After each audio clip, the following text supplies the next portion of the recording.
ভাগ্য, কত সুন্দর শব্দ এই ভাগ্য। কিন্তু যতটা সুন্দর ঠিক ততটাই রহস্যময় এই শব্দ। কখন কি হবে কেউ জানে না।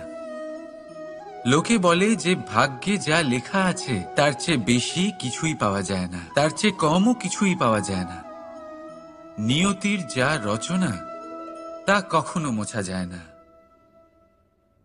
কিন্তু কেউ এইটা বোঝে না যে নিয়তি আপনার কর্মের দ্বারা বদলায়। যদি আপনি শুভ চিন্তা করেন, শুভ কর্ম করেন, তাহলে নিয়তি আপনার সাথে খারাপ কিছু হতেই দেবে না। কখনো আকাশে পাখিদের দেখুন, তারা কখনো ভাগ্যের উপর নির্ভরশীল হয় না। যতই ঝড় আসুক, যতই তীব্র হাওয়া দিক, ঘুরতে থাকে, একটা জিনিস জড়ো করে নিজের সৌভাগ্য, নিজের বাসা নিজেই তৈরি করে। নিজের সন্তানের জন্ম দেয়, তাকে লালন পালন করে, নিজেই তাকে উড়তে শেখায়, কখনোই ভাগ্যের উপরে নির্ভরশীল হয় না সে। এই বিষয়টা আমাদেরও শিখতে হবে। তাই মনে রাখবেন, আপনার ভাগ্য নিয়তির লিখন নয়। আপনার ভাগ্য তাই যেটা আপনি দিনের পর দিন আপনি নিজেই লেখেন। কিছু নিজে পরিশ্রম করে, কিছু নিজের ভাবনার জোরে। রাধা রাধা। মানুষের স্বভাব হলো যে সে সবসময় নিজে বলতে চায়, কারুর কথা শুনতে চায় না। কিন্তু তার এই স্বভাব তাকে এক বিশাল বড় জ্ঞানের থেকে দূরে সরিয়ে রাখে, সামনের মানুষের ব্যক্তিত্বের জ্ঞানের থেকে দূরে। তাই যদি আপনি কাউকে চিনতে চান, কাউকে বুঝতে চান, তাকে থামাবেন না, শুধু বলতে দিন। কারণ একজন ব্যক্তির ব্যক্তিত্ব লুকিয়ে থাকে তার কথার মধ্যে, আর তার আসল পরিচয় লুকিয়ে থাকে তার শব্দের পেছনে। বলতে দিন, আস্তে আস্তে আপনি সব বুঝতে পারবেন। এটাই তফাৎ হলো একজন সাধারণ মানব আর একজন মহামানবের মধ্যে। এক যে কাউকে বলতে দেয় না, আর এক যে সবার কথা শুনে। তাহলে সিদ্ধান্ত আপনার, আপনি কি সাধারণ হতে চান না অসাধারণ? কারণ এই ভবিষ্যৎ আপনার। রাধা রাধা। ভাগ্য আর কর্ম, এই দুই এমন শব্দ যাকে ঘিরে সমগ্র সংসার। কেউ বলে আমার ভাগ্যে এটা ছিল না, যা পেলে আমার জীবন অন্যরকম হতো। কেউ বলে আমার গত জন্মের কর্ম নিশ্চয়ই এমন ছিল, যে কারণে এই জন্মে এরকম ভাগ্য পেয়েছি আমি। এই সব বাদ দিন আর একবার শান্ত চিত্তে ভাবুন। আপনি বুঝতে পারবেন যে ভাগ্য আর কর্ম এই দুই এই জন্মের। তফাৎ শুধুমাত্র এটাই যে যদি ভাগ্যের কথা বলা হয় তাহলে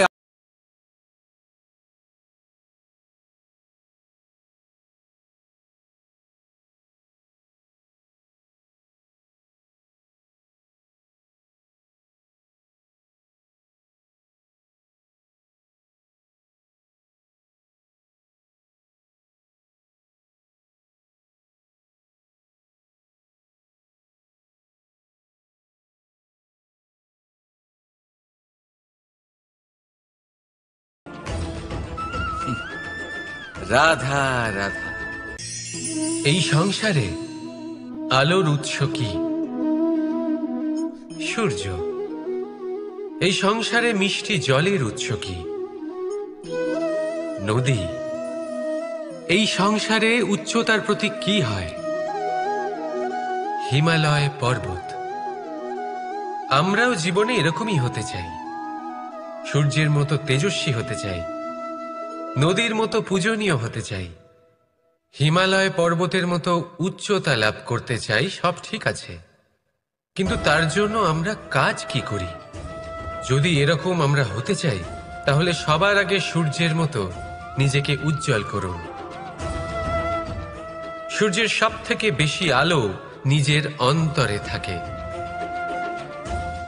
নদীর মতো নিজের পথ নিজেই তৈরি করুন। পাথরের সাথে ধাক্কা খাওয়ার পরেও থেমে না যাওয়া শিখুন। হিমালয় পর্বতের মতো উচ্চতা লাভ করতে হলে সেটার মতো অটল থাকতে শিখুন। একটা কথা অবশ্যই মনে রাখবেন,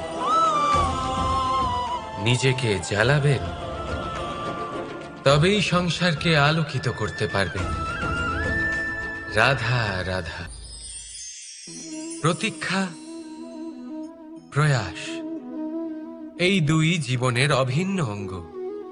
দেখতে গেলে আমরা জীবনে কারোর না কারোর প্রতীক্ষা অবশ্যই করি। সে কোনো ব্যক্তি হোক বা সময় হোক বা কোনো ভাবনা, সবকিছুই হতে পারে। আর দেখতে গেলে সব সময় কেউ না কেউ কিছু প্রয়াসও করে চলেছে। যেমন সাফল্য আসার প্রতীক্ষা, বিফলতা যাতে না আসে তার জন্য প্রয়াস, সুখ আসার প্রতীক্ষা, দুঃখ যাতে না আসে তার জন্য প্রয়াস। এবার প্রতীক্ষা আর প্রয়াসের মধ্যে এক ঘনিষ্ঠ সম্পর্ক রয়েছে, আর তা হল যিনি প্রতীক্ষা করেন তিনি ঠিক তাই পান যা একজন প্রয়াস করা ব্যক্তি পেছনে ফেলে আসে। তাই প্রতীক্ষা নয়, প্রয়াস করুন। এই প্রয়াসের মধ্যেই সুখের চাবিকাঠি রয়েছে।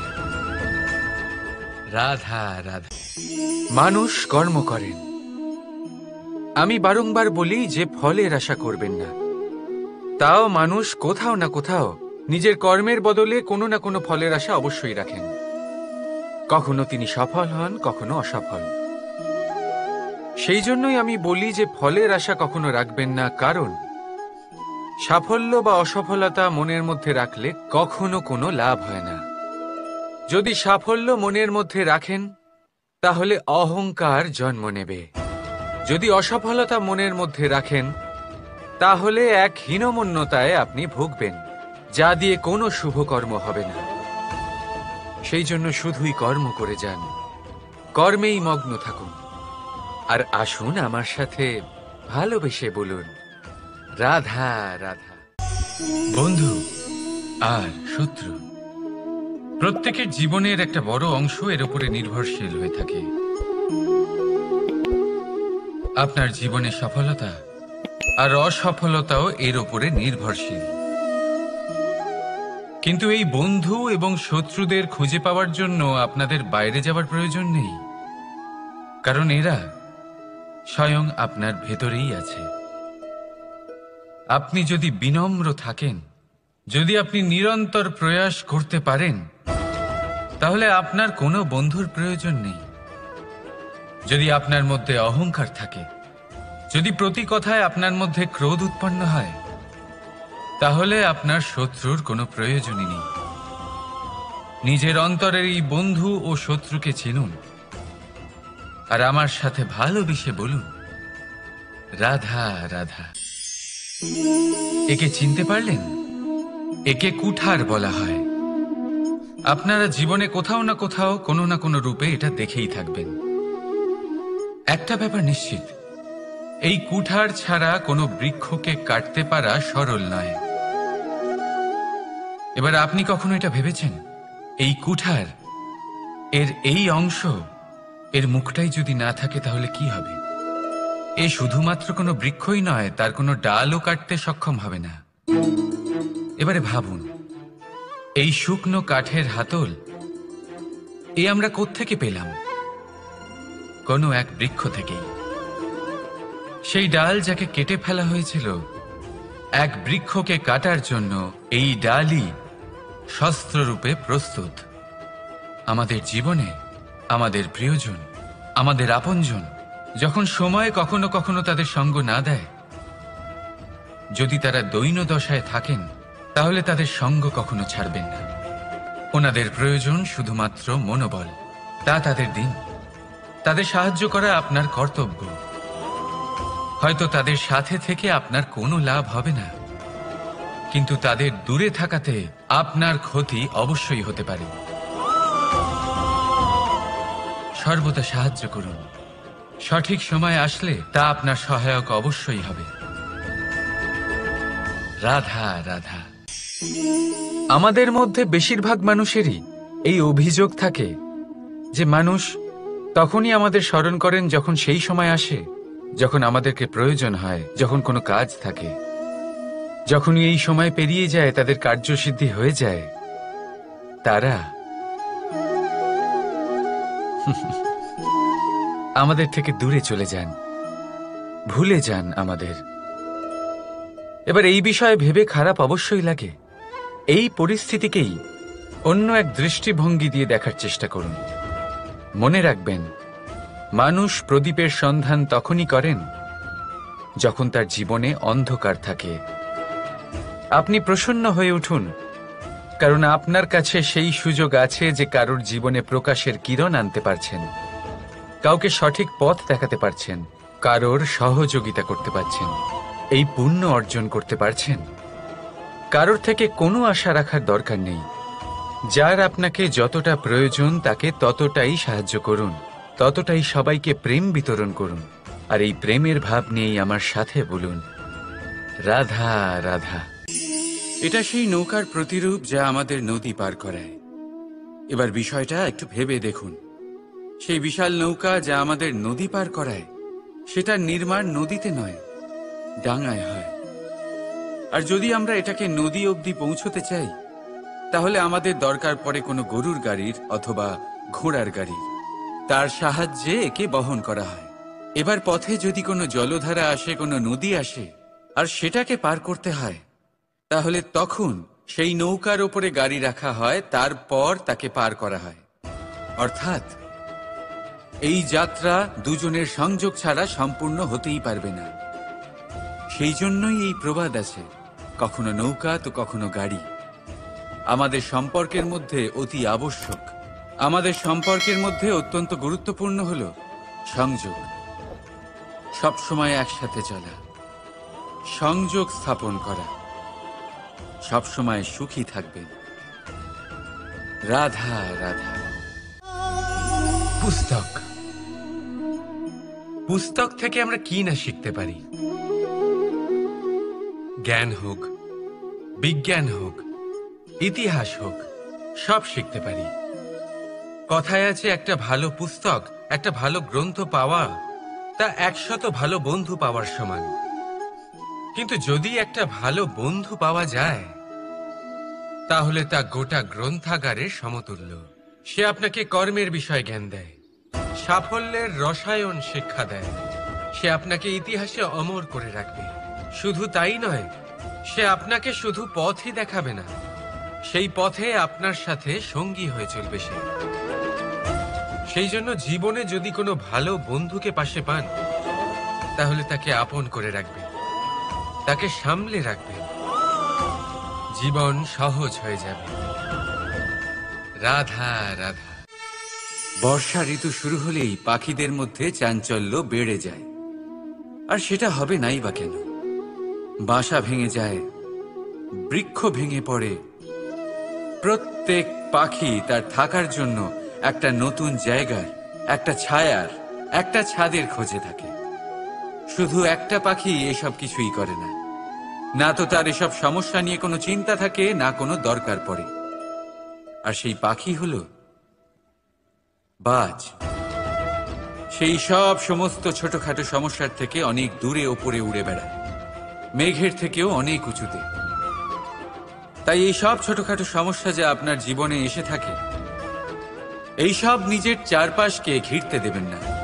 নিজের চিন্তা ভাবনাকে অনেক উঁচুতে রাখুন। আপনার সমস্ত সমস্যা নিজে থেকেই নিচে চলে আসবে। রাধা রাধা। কোনো ব্যক্তির ব্যক্তিত্ব কিভাবে তৈরি হয়? আপনার কি মনে হয় যে ব্যক্তি জন্ম থেকে তার স্বভাব নিয়ে জন্মায়? নাকি আপনার মনে হয় যে এই প্রকৃতি ব্যক্তির জন্য তার নিয়তি রচনা করে?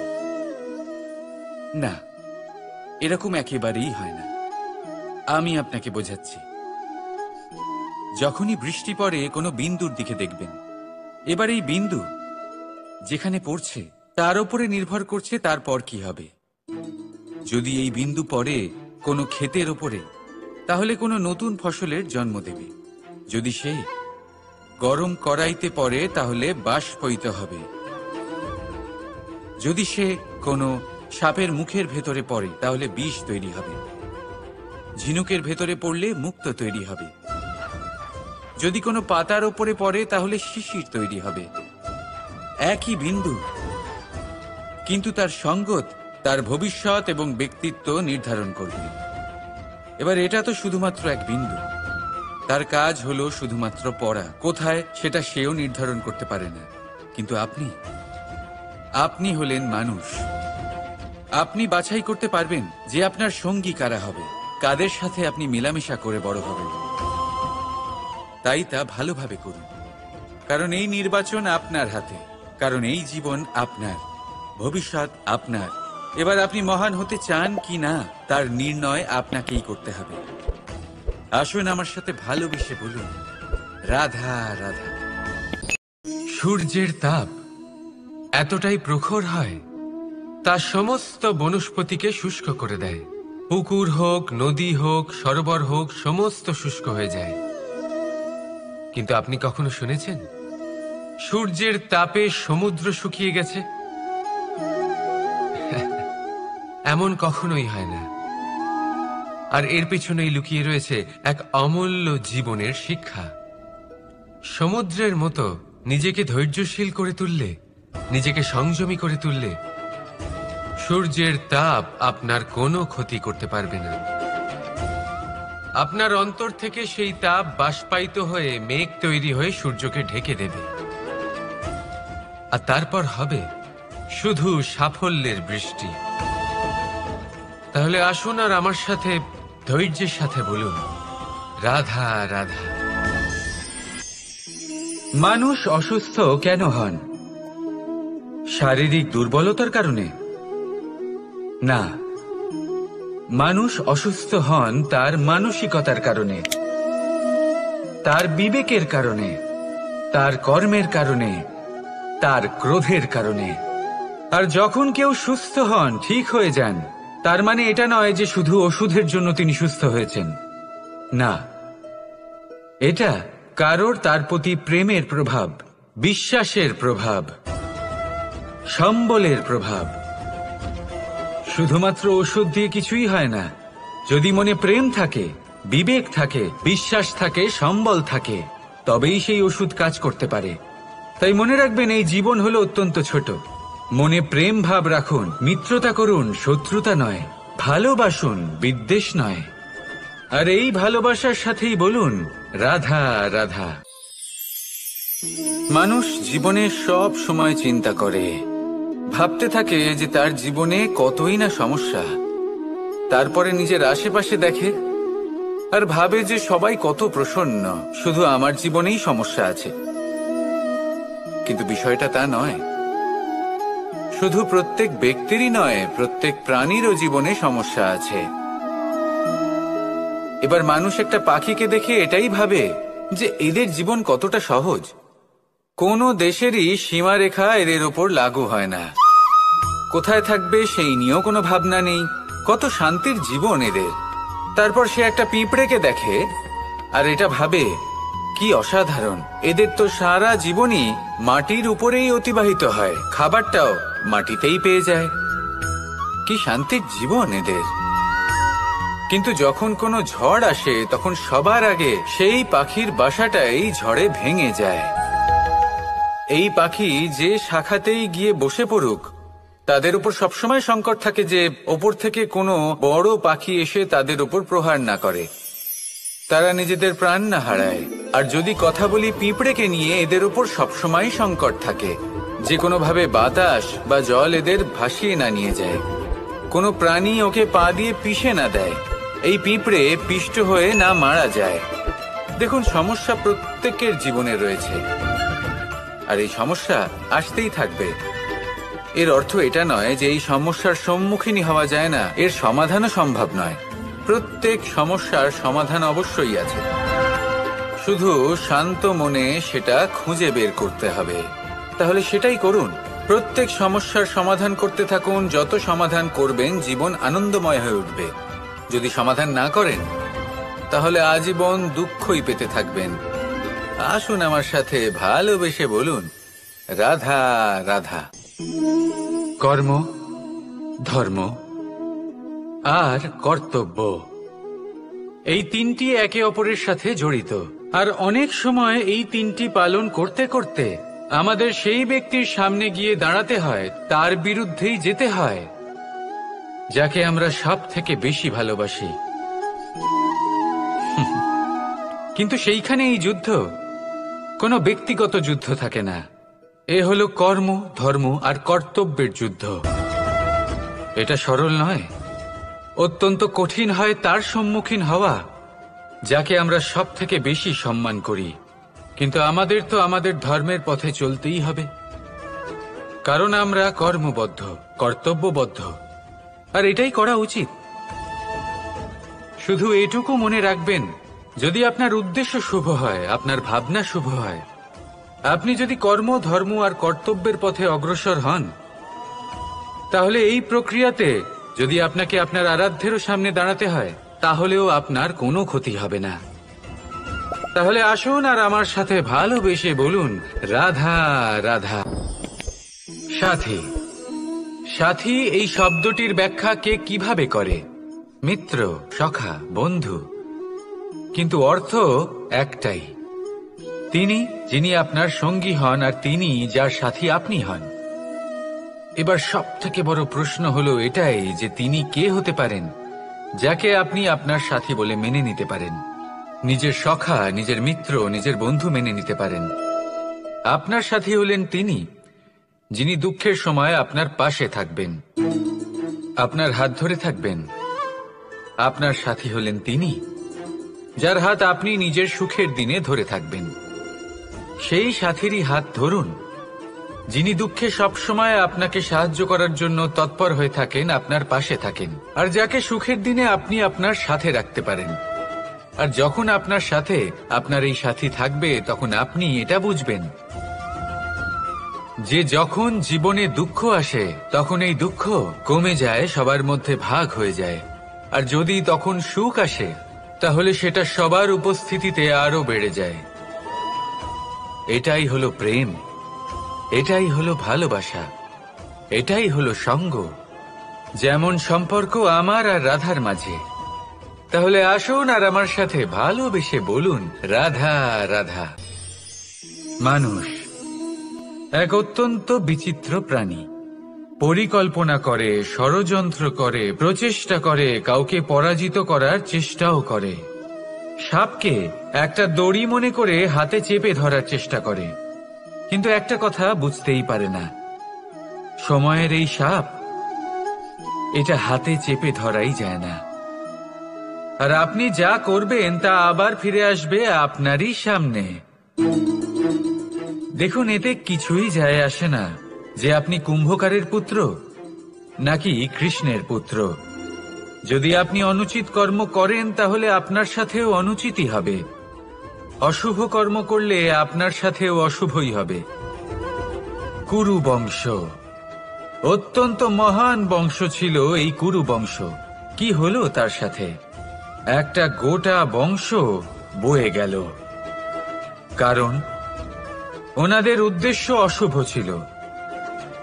অন্যদিকে 5 জন বনবাসী পাণ্ডব মহাভারত বিজয়ী হলেন, কারণ তাদের উদ্দেশ্য শুভ ছিল। তাই মনে রাখবেন, শুভ অগ্নি প্রজ্বলিত করবেন, শুভ তাপ সঞ্চার হবে। অশুভ অগ্নি প্রজ্বলিত করবেন, নরকেই জ্বলতে হবে।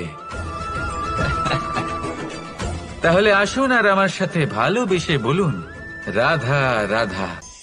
জীবনে এমন কিছু কাজ রয়েছে যা আপনাকে একাই করতে হয়, আর এমন কিছু কাজ রয়েছে যা আপনাকে একসাথে মিলে করতে হয়, একজোট হয়ে, সঙ্গবদ্ধ হয়ে। এবার সঙ্গবদ্ধ বলতে কি বোঝাতে চাইছি? আমি তাদের কথা বলছি না যারা বাস্তবিকভাবে একে অপরের সাথে কাজ করেন। আমি তাদের কথা বলছি যারা একে অপরের থেকে দূরে থেকেও একে অপরকে বিশ্বাস করেন। আমি আগেও বলেছিলাম, সমস্ত বিশ্বের আশা বিশ্বাসেই বসবাস করে, তাই না? তাই যেখানে সমস্ত বিশ্ব আছে, সমস্ত সংসার আছে, সেইখানেই বিশ্বাস রয়েছে। তাই আপনার আশেপাশে এমন দল সঙ্গবদ্ধ করুন যাদের আপনার উপর বিশ্বাস আছে আর যাদেরকে আপনি বিশ্বাস করতে পারেন। তাহলে আসুন আর আমার সাথে ভালোবেসে বলুন, রাধা রাধা। আমরা যে মানুষকে চাই, যাকে আমরা ভালোবাসি, তাকে একটা উপহার অবশ্যই দিতে চাই। এমন এক উপহার যা ওনার ভালো লাগবে, যা শ্রেষ্ঠ হবে, অতি প্রিয় হবে, বহুমূল্য হবে, বা বলতে পারেন মূল্যবান হবে। তাই আমরা কি করি? আমরা বাজারে যাই, তার জন্য স্বর্ণ, আভূষণ, হিরে, মুক্তো এইসব নিয়ে আসি। কিন্তু এটাই কি সর্বশ্রেষ্ঠ উপহার? কখনোই না। সর্বশ্রেষ্ঠ উপহার হলো স্বাধীনতা, তাকে নিজের মনের মতো বাঁচার স্বাধীনতা। যদি আপনি কাউকে স্বাধীনতা না দিতে পারেন, তাহলে সে কোথাও না কোথাও বন্দী হয়ে যায়, তার বিকাশ কোথাও না কোথাও আটকে যায়। কিন্তু যদি আপনি কাউকে স্বাধীনতা দিতে পারেন, তাহলে আপনি দেখবেন ও সমস্ত সংসারকে, এই জীবনকে নিজের দৃষ্টিভঙ্গি দিয়ে দেখবে, বুঝবে যে কোনটা হলো উচিত আর কোনটা হলো অনুচিত।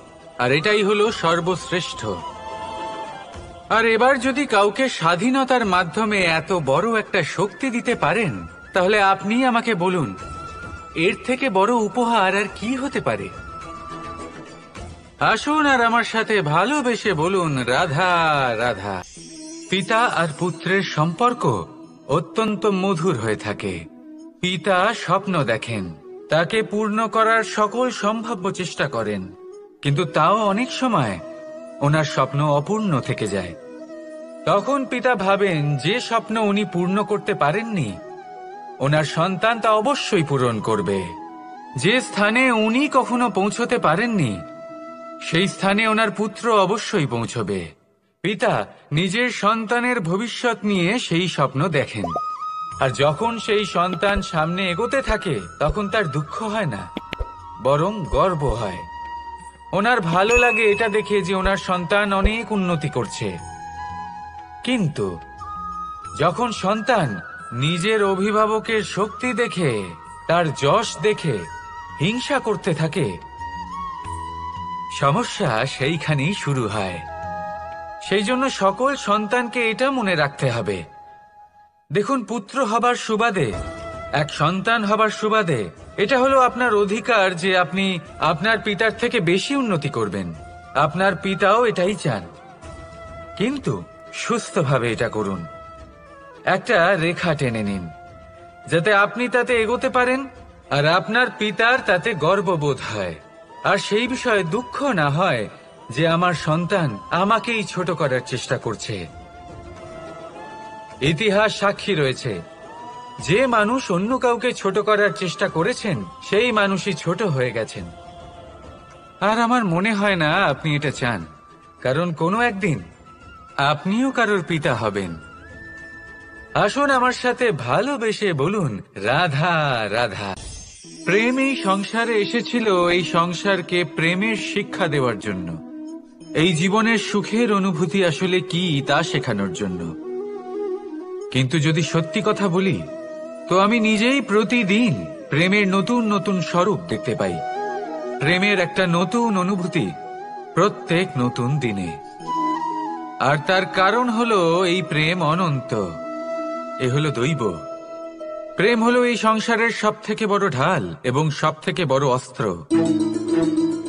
এই প্রেম ছাড়া না কোনো ন্যায় হয় আর না কোনো শাস্ত্র, না জীবন আছে আর না অন্ত।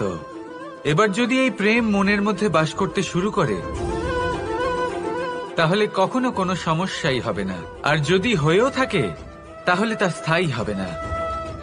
এই প্রেম কি না করতে পারে? এই প্রেম সমস্ত সমস্যা মিটিয়ে ফেলতে পারে, আপনার মনের মধ্যে অহংকারকেও বিনাশ করে দিতে পারে, আপনাকে সাক্ষাৎ ঈশ্বরের সাথে দেখা করাতে পারে। তাই প্রেমের দ্বারা প্রয়াস করতে থাকুন, এই সংসারের প্রত্যেক মানুষকে, প্রত্যেক বস্তুকে, প্রত্যেক জীব জন্তুকে ভালোবাসবেন। আর এই প্রেমের দ্বারাই বলুন, রাধা রাধা। মানুষের জীবনে স্বচ্ছতার একটা আলাদা গুরুত্ব আছে।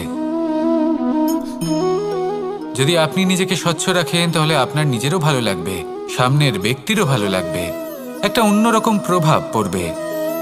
কিন্তু একজন শ্রেষ্ঠ ব্যক্তি কিভাবে হয়ে ওঠা সম্ভব?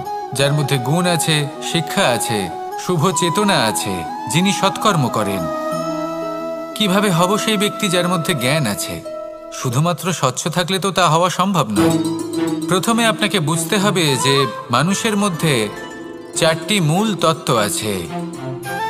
প্রথম হলো তার শরীর, যার দ্বারা উনি যে কোনো কর্ম করে থাকেন। দ্বিতীয় তত্ত্ব হলো তার মন, যার দ্বারা কোনো কর্ম করার জন্য সে নিজেকে প্রেরণা দিতে থাকে। তৃতীয় তত্ত্ব হলো বুদ্ধি, যে কর্ম আমরা করতে চাই, যে লক্ষ্যে আমরা পৌঁছতে চাই, সেটা আমরা কিভাবে কোন পথে করব সেটা স্থির করা যায় বুদ্ধি দিয়ে। আর চতুর্থ তত্ত্ব হলো আত্মা। আত্মা হলো এমন এক তত্ত্ব যার কোনো সমাপ্তি নেই। আত্মা হলো অজয়, কিন্তু এরও শুদ্ধিকরণের প্রয়োজন হয়।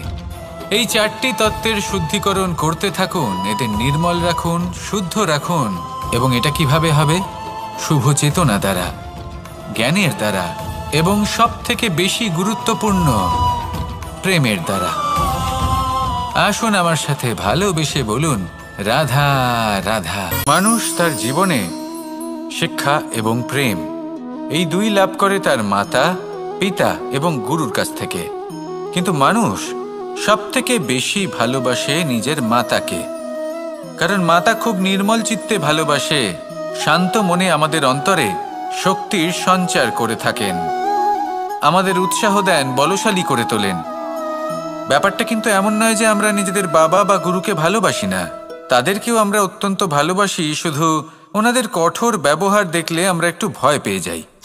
এবার ওনাদের এই কঠোর ব্যবহার আমাদের ভালো না লাগলেও অত্যন্ত আবশ্যক, কারণ মাতার থেকে আমরা যে শক্তি লাভ করি তা যেন নিয়ন্ত্রণ হারিয়ে বিধ্বংসী না হয়ে ওঠে, আমরা যেন কোনো কুপথে না চলে যাই, আমরা কখনো যেন দোষ না করে ফেলি। শুধু সেই জন্য পিতা এবং গুরু একটু কঠোর হয়ে ওঠেন, এবং ওনাদের এই কঠোর আচরণ ভবিষ্যতে গিয়ে আমরা অবশ্যই বুঝতে পারি। জীবনে কিছু বছর আমরা এগিয়ে যাই আর তারপর আমরা বুঝতে পারি যে বাবা এবং গুরু আমাদের যথেষ্ট ভালোবাসতেন, কিন্তু ওনাদের ভালোবাসার বহিঃপ্রকাশ আলাদা। প্রয়োজনীয় হলো এটা দেখার, এটা বোঝার যে শুরু থেকে আমাদের প্রতি ওনাদের আচরণ কেমন ছিল। ওনাদের কঠোর হওয়ার পেছনে ওনাদের ভালোবাসাটা বোঝার চেষ্টা করুন, ওনাদের চিন্তাটা বোঝার চেষ্টা করুন, ওনাদের পথপ্রদর্শনের আড়ালে আপনার ভবিষ্যতের জন্য যে পরিকল্পনা ওনারা করেছেন সেটা বোঝার চেষ্টা করুন। তখন আপনারা বুঝতে পারবেন ওনাদের ভালোবাসাকে। আপনার মনের মধ্যে আপনা থেকেই ওনাদের প্রতি সম্মান জেগে উঠবে। নিজের পিতা এবং নিজের গুরু এই দুজনের প্রতি কৃতজ্ঞতা প্রকাশ করুন আর আমার সাথে ভালোবেসে বলুন, রাধা রাধা। জীবন কিসের উপর নির্ভরশীল? ধনের ওপর, বৈভবের ওপর, নিঃশ্বাসের ওপর? না, এই জীবন নির্ভরশীল বিশ্বাসের ওপর। বিশ্বাস নিজের ওপর, বিশ্বাস আমাদের আপনজনের ওপর। কিন্তু যখন এই বিশ্বাস ভেঙে যায় তখন মানুষের মনও ভেঙে যায়, আর তারপর সে অন্য কিছু করতেই পারে না। তখন কি করা যেতে পারে?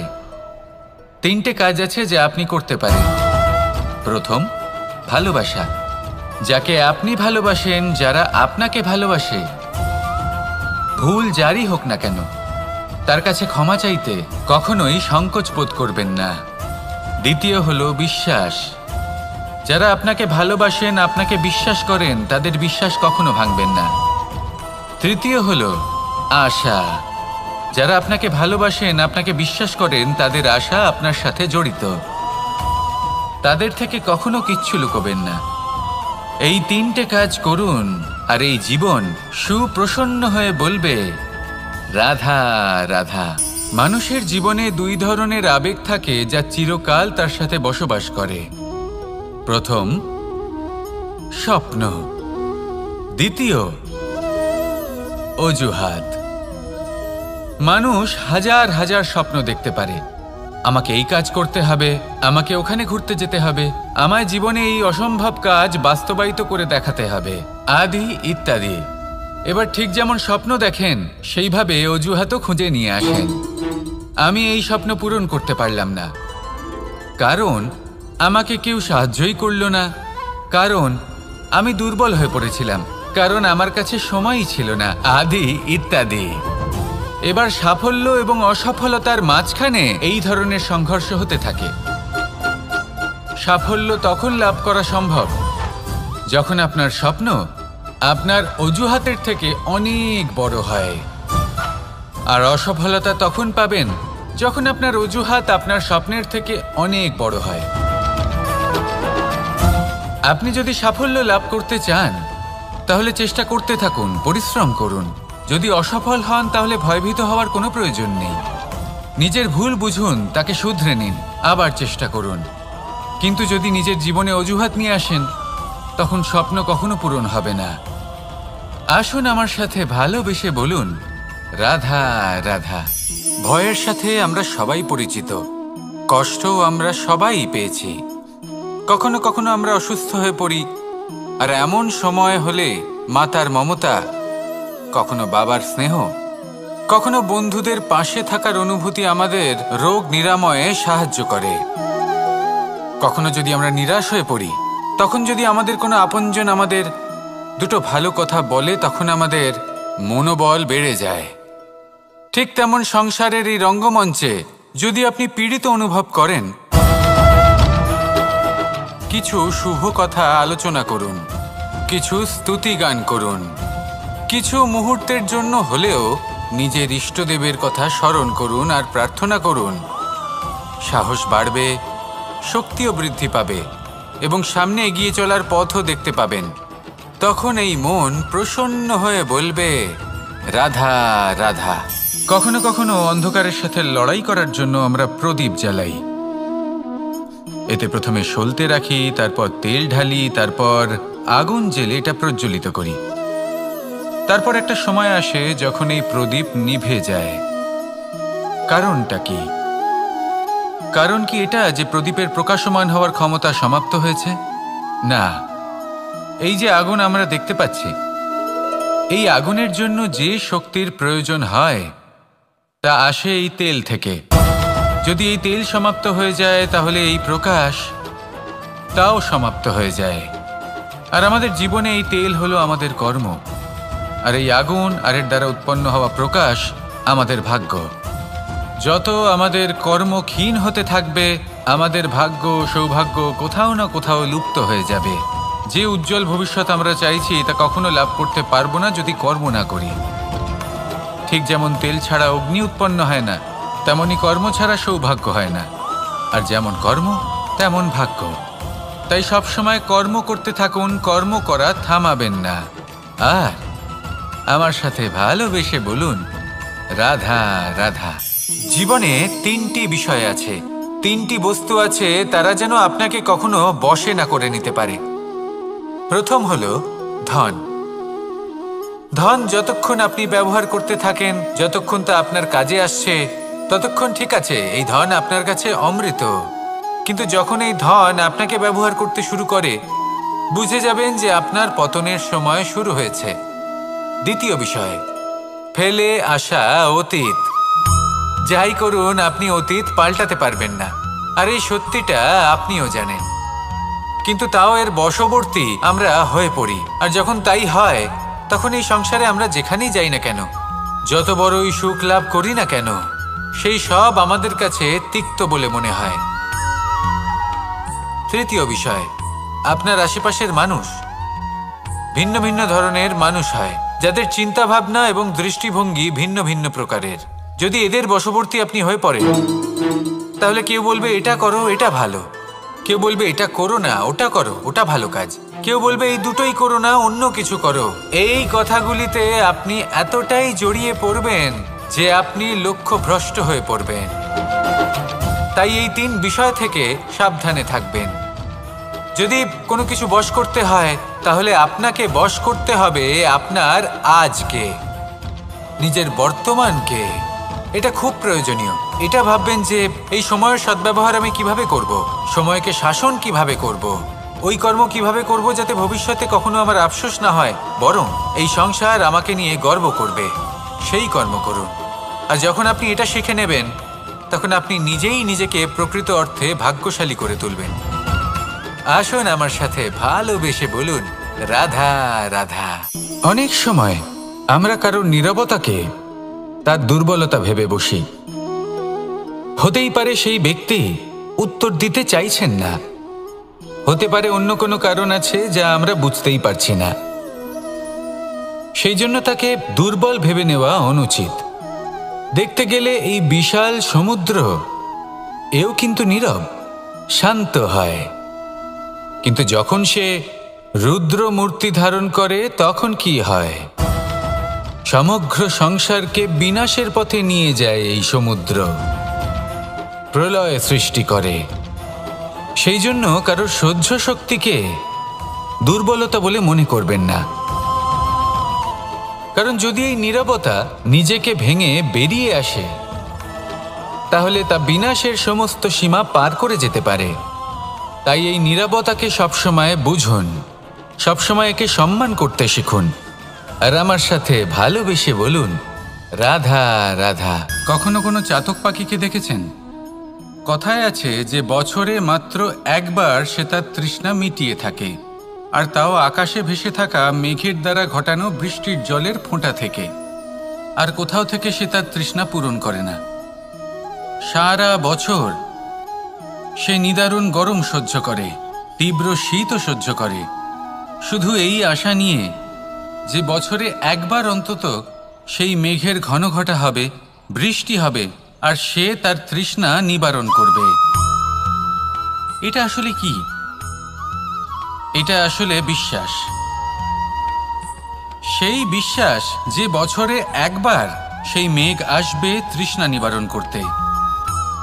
যেমন দেখুন, একটা সূর্যমুখী ফুল সারা রাত অন্ধকারের সাথে যুদ্ধ করে, কারণ তার বিশ্বাস যে ভোরবেলায় সূর্য তাকে অবশ্যই দর্শন দেবেন।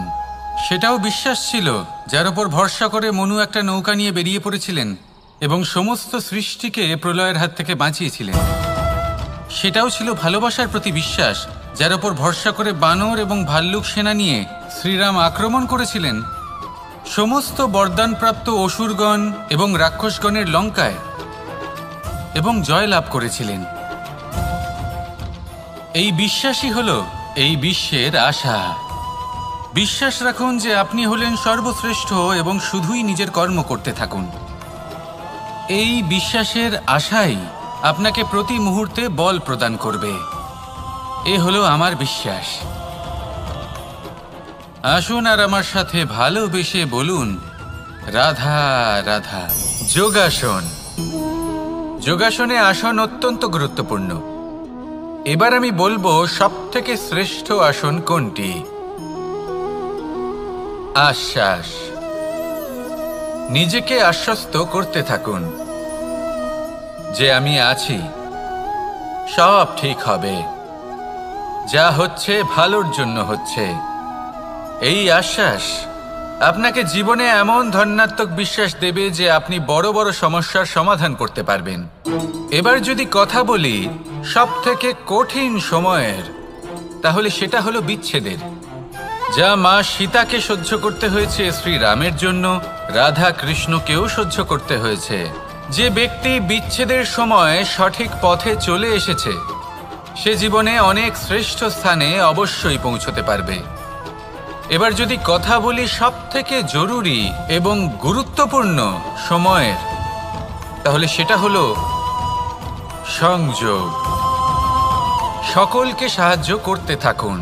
আপনি অন্যদের সাহায্য করে তাদের যত আনন্দ দিতে পারবেন ততটাই আনন্দ আপনারও জীবনে অবশ্যই আসবে। আসুন আর আমার সাথে ভালোবেসে বলুন, রাধা রাধা। সংসারে সকলে উঁচুতে উঠতে চায়, কেউ নত হতে চায় না। সবাই এটা মনে করে যে নত হওয়ার অর্থ হলো তাদের আত্মসম্মান এবং অহংবোধের বিরুদ্ধাচরণ করা। তাদের মনে হয় যে যদি আমরা নত হই সংসার আমাদের দুর্বল মনে করবে, তাদের শৌর্য এবং তাদের ব্যক্তিত্বের অপমান হবে। কিন্তু এটা কি সত্যি? প্রত্যেকবার নত হওয়ার অর্থ কি সম্মানহানি হওয়া? কখনোই নয়। আপনি নিজের জীবনকেই দেখে নিন। আপনার কোনো অমূল্য জিনিস যদি নিচে পড়ে যায় তাহলে তাকে কিভাবে তোলেন? সেই বস্তুকে তোলার জন্য আপনাকে নত হতেই হবে। আপনি বড়দের আশীর্বাদ কিভাবে লাভ করেন? আপনি নত হয়ে তবেই তাদের আশীর্বাদ লাভ করতে পারেন, তাই না? ভেবে দেখুন, আপনি একটা পথে হাঁটছেন, আপনি দেখতে চাইছেন যে আপনি সঠিক পথে হাঁটছেন কিনা, পায়ের নিচে কাঁটা পড়ে আছে কিনা। কিভাবে দেখবেন? আপনাকে সেই মাথা নত করেই দেখতে হবে। এর অর্থ কি? অর্থ খুব সহজ। প্রত্যেকবার নত হওয়া অনুচিত নয়, সেটা কোনোভাবেই সম্মানহানি নয়। পরিস্থিতি অনুসারে এবং যেখানে প্রয়োজন আপনি নত হতে শিখে গেলে আপনি অনেক কিছুই লাভ করতে পারবেন। জ্ঞান, মান, গুণ, বিশ্বাস। সেই জন্য প্রয়োজন এবং পরিস্থিতি অনুসারে নত হতে শিখুন, এতে অনুচিত কিছুই নেই। আত্মসম্মান থাকা অত্যন্ত প্রয়োজনীয়, কিন্তু তা যেন কখনো অহংকারে পরিণত না হয়। এই বিষয়ে অবশ্যই নজর রাখবেন এবং আমার সাথে ভালোবেসে বলবেন, রাধা রাধা। আমাদের জীবনে অনেক ধরনের ব্যক্তি এসে থাকেন। কেউ কেউ আমাদের সাথে থেকে যান, কেউ আমাদের থেকে দূরে চলে যান। কেউ ভালো মানুষ হন, কেউ খারাপ মানুষ। কিন্তু আমরা সবসময় সেই সময়টাকে নিয়ে দুঃখ প্রকাশ করি যখন আমাদের জীবনে কোনো খারাপ ব্যক্তি প্রবেশ করেন। তারা আমাদের খারাপ অনুভূতি দেন, দুঃখ দেন, কষ্ট দেন। আমরা সবাই তাকে ভালো মন্দ কথা বলি। কিন্তু কেন? এমন বিভিন্ন ধরনের মানুষ, খারাপ মানুষ, ভালো মানুষ সবার জীবনেই আসেন এবং সকলকেই একটা অমূল্য শিক্ষা দান করে যান। এবার আপনি নিজেই ভেবে দেখুন, জীবনে যখন প্রথমবার আপনি আগুন স্পর্শ করেছিলেন তখন আপনি একটা শিক্ষা লাভ করেছিলেন যে আমাকে আগুনের থেকে একটু দূরে থাকতে হবে। তারপর আস্তে আস্তে আপনি শিখলেন যে কিভাবে এই আগুনকে নিয়ন্ত্রণে রাখতে হবে। তারপর আপনি শিখলেন যে কিভাবে নিজের জীবনে তাকে প্রয়োগ করতে হবে, তা সে অন্ধকারে প্রকাশ লাভ করার জন্য হোক বা খাবার বানানোর জন্য। সেইভাবেই কোনো খারাপ ব্যক্তি যখন আপনার জীবনে আসে কোনো শিক্ষা দিয়ে যান, তার প্রতি কৃতজ্ঞ থাকুন। তার বিষয় খারাপ ভাবার বা খারাপ অনুভূতি নিয়ে থাকার কোনো প্রয়োজন নেই। সেই শিক্ষা লাভ করুন, ইতিবাচক মনোভাব নিয়ে জীবনের সামনে এগোতে থাকুন। কেউ নেই যিনি আপনাকে বাধা দিতে পারেন। আসুন আমার সাথে ভালোবেসে বলুন, রাধা রাধা। অনেক সময় আমরা জীবনে অনেক মানুষকে এমন বলতে শুনে থাকি যে আমি অসফল হয়েছি কারণ আমার সময় ভালো যাচ্ছিল না। আমি এই জিনিসটা লাভ করতে চাইছিলাম কিন্তু করতে পারলাম না কারণ আমার সময়টা ভালো যাচ্ছিল না। আমি আমার জীবনে ওই মহান কাজটা করতে চাইছিলাম কিন্তু করতে পারলাম না। কেন? কারণ আমার সময়টা ভালো যাচ্ছিল না। কিন্তু যে মুহূর্তে ভালো সময় আমার জীবনে আসবে আমি সব কিছু প্রাপ্ত করব। এমন প্রায় প্রত্যেকেই বলেন। আসুন একটা কথা বোঝা যাক। একজন মালিকে দেখুন, সে প্রত্যেক দিন গাছের সেবা করে, তাকে জল দেয়, তার যত্ন আত্তি করে। কেন? প্রত্যেক দিন সেই গাছ ফল দেয় না। সঠিক সময় এলে তবেই সেই গাছ ফল দেয়, কিন্তু প্রত্যেক দিন মালি তার সেবা করে, তাকে যত্ন করে। শুধুমাত্র তখন করে না যখন সেই গাছ ফল দিতে সক্ষম। আর যদি মালি গাছের যত্ন প্রতিদিন না করে তাহলে হয়তো সেই গাছ ফল দিতেই পারবে না। এটাই হলো আমাদের জন্য একটা শিক্ষা। যখন সময় আমাদের জন্য অপেক্ষা করে না তখন আপনি সময়ের জন্য কেন অপেক্ষা করছেন? ভালো সময়ের জন্য অপেক্ষা করবেন না। ভালো এবং শুভ কর্ম দ্বারা ভালো সময়কে নিজের কাছে টেনে আনুন। নিরন্তর কর্ম করুন, পরিশ্রম করতে থাকুন। শুভ সময় আপনা থেকেই আপনার কাছে আসবে। আসুন আমার সাথে ভালোবেসে বলুন, রাধা রাধা। জীবনে এমন কিছু কাজ রয়েছে যা আমাদের কখনোই করা উচিত নয়, যেমন আশা করা। যদি আপনি আশা করেন আর আপনার আশা পূর্ণ না হয় আপনি খুবই কষ্ট পাবেন। এবার আপনি যদি প্রতীক্ষা করেন, করতেই থাকেন, আর সেই ব্যক্তি যদি না আসে তাহলেও খুব কষ্ট পাবেন। আর হলো তুলনা। আপনি যদি তুলনা করতে যান তাহলে এটাই ভাববেন যে হয় আমি বা অন্য কোনো ব্যক্তি, এই দুজনের মধ্যে কোনো এক ব্যক্তি নিকৃষ্ট। আর এই ভাবনাটাই হলো অনুচিত। যদি আমরা কথা বলি সেই সব বিষয়ে যা আমাদের করা উচিত, যেমন পরীক্ষা, এই পরীক্ষা সবসময় আমাদের আরো সফল করে তোলে, আরো শ্রেষ্ঠ করে তোলে, আরো উৎকৃষ্ট করে তোলে। আসন্ন মহাসংগ্রামের জন্য আমাদের প্রস্তুত করে তোলে এই পরীক্ষা। তাই এই পরীক্ষার থেকে কখনোই পালাবেন না, এর সম্মুখীন হন। আর হলো কর্ম। কর্ম করা কখনোই বন্ধ করবেন না। তুলনা করার বদলে কর্ম করুন, প্রতীক্ষা করার বদলে কর্ম করুন, আর আশা করার বদলে কর্মই করুন। জীবন সফল হয়ে যাবে। দেখুন, সবার শেষে সত্যি বলতে এই কর্ম আর এই পরীক্ষা, এই দুই আমাদের জীবনকে সুখী করে তুলতে পারে। আসুন আর আমার সাথে ভালোবেসে বলুন, রাধা রাধা। আমি অনেক সংখ্যক মানুষকে দেখেছি, তাদের কাছে অত্যাধিক জ্ঞান আছে, শিল্প আছে, ধন আছে, কীর্তি আছে, কিন্তু তারা এই সব কিছু নিজেদের কাছেই রাখেন, এই সমাজে বিতরণ করেন না। কারণ হলো ভয়। ওনাদের মনে হয় যে যদি আমি এই সব কিছু সমাজে বিতরণ করি, তাহলে সমাজ আমার শিল্প হোক, ধন হোক, জ্ঞান হোক, কীর্তি হোক, সবকিছু চুরি করে নিয়ে যাবে, আর তার বদলে আমি কিছুই পাবো না। এটা কিন্তু সত্য নয়। সত্য হলো এটাই যে যদি আপনি নিজেকে এই সংসারের প্রতি সমর্পিত করেন, তাহলে এই সংসার আপনার প্রতিও সমর্পিত থাকবে। আপনি শুধু ধন, জ্ঞান, কীর্তি, সম্মান পাবেন তাই নয়, বরং এই সমাজ আপনাকে নিজের চোখে হারাবে, মনের মধ্যে স্থান দেবে। তাই এই ভয় ত্যাগ করে দেখুন কিভাবে এই সমাজ আপনাকে প্রেম সমর্পণ করে। আসুন আমার সাথে ভালোবেসে বলুন, রাধা রাধা।